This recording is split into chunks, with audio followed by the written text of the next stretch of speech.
कहानी शुरू होती है भैरवपुर नाम के एक वीरान गांव से, जहां एक पुरानी मनहूस हवेली की परछाई पूरे गांव पर किसी साये की तरह पड़ती है। उस हवेली के पास से कोई नहीं गुजरता। गांव वाले कहते हैं वहां अजीब आवाजें आती हैं, फुसफुसाहटें हैं कि कोई है वहां, कोई अनदेखा जिसके कदमों की आहट अंधेरे में बस इंतजार करती है। लेकिन रीना, जो अपने दोस्तों के साथ बस गांव घूमने आई थी, वो इन सब कहानियों पर हंस देती है। उसका दावा है उसे डर नहीं लगता। दोस्तों के उकसाने पर रीना शर्त मान लेती है और अकेले उस जर्जर हवेली में कदम रखती है। वो नहीं जानती थी कि ये शर्त उसकी जिंदगी बदल देगी।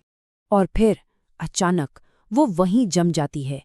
उसकी टॉर्च की रोशनी में दीवार पर एक और परछाई थी, एक परछाई जो हिल रही थी। और वो परछाई उसकी नहीं थी।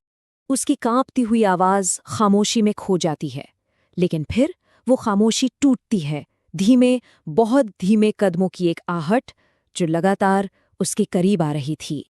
रीना उस हवेली से भाग तो निकली, लेकिन वो खौफ, वो आहट अब उसके साथ बाहर आ चुकी थी और एक महामारी की तरह पूरे गांव को अपनी चपेट में ले रही थी। एक रात घर लौटते हुए रघु को लगा कोई उसके पीछे चल रहा है। एक सफेद साया जिसकी आंखें हरी चमक रही थीं और उसके कदमों की आहट ठीक रघु के कदमों से मिल रही थी। अगली सुबह जब रघु मिला तो वो पागल हो चुका था। उसके मुंह से बस एक ही बात निकल रही थी, आहट, आहट मुझे ले जाएगी। अनिरुद्ध, जो तर्क और विज्ञान पर भरोसा करते थे, उन्हें भी एक सुनसान सड़क पर अपने पीछे भारी कदमों की आहट सुनाई दी। और फिर किसी ने उनके कान में बहुत ठंडी आवाज में कुछ फुसफुसाया। सविता अपने आंगन में दिया जला रही थी कि तभी उसकी नजर कोने में गई। वहां काली साड़ी पहने, बिखरे बालों वाली एक औरत खड़ी थी, जो बस उसे घूर रही थी। पुजारी मोहन ने मंत्रों से हवेली को शुद्ध करने की कोशिश की, लेकिन उनकी आंखों के सामने दीवार पर ताजे खून से एक संदेश उभरने लगा।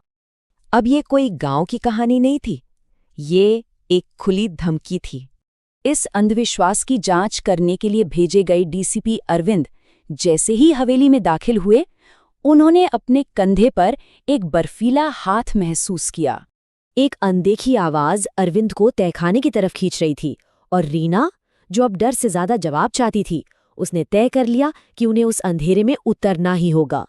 वहां की हवा बहुत ठंडी थी और उसमें सड़न की एक अजीब सी गंध घुली हुई थी। वो कोई और नहीं, हवेली की मालकिन ललिता की आत्मा थी। उसने अपनी दर्दनाक कहानी बताई कि कैसे 100 साल पहले उसके पति ने उसे इसी तहखाने में जिंदा दफन कर दिया था।